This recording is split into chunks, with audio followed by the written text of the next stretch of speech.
Hi and welcome back to the channel. Thank you so much for clicking into this video. So in this video, I am going to teach you how to fix there was a problem authenticating the ownership of this product error on your Rainbow Six Siege. Make sure that you stay until the very end of this video so you don't miss any important information.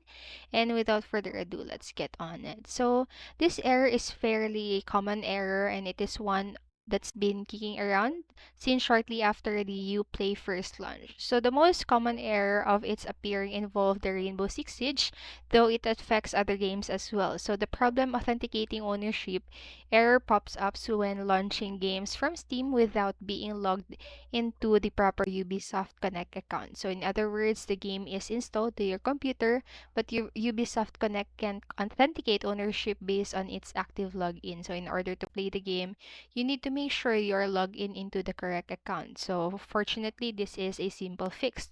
So first, just open the Ubisoft Connect and then just log or just click into your account username, and then just choose the option to log out. And after that, log in with the other with the username and password for the account that owns the game you wish to run. And if you can't recall the credentials, you can contact the Ubisoft support with proof of ownership, and the team will help get everything sorted. And Ubisoft Connect will say there was a problem authenticating the ownership of this product, so anytime it can verify that you own a game. And even if it is installed to your computer and launched through Steam, you won't be able to play without being logged in into the right account. And thankfully, you can just log in the correct account and then the error will be resolved. So that's it for this video, and I hope this helped you. And if it did, please make sure to like, subscribe, and hit the notification bell button so you won't miss a video.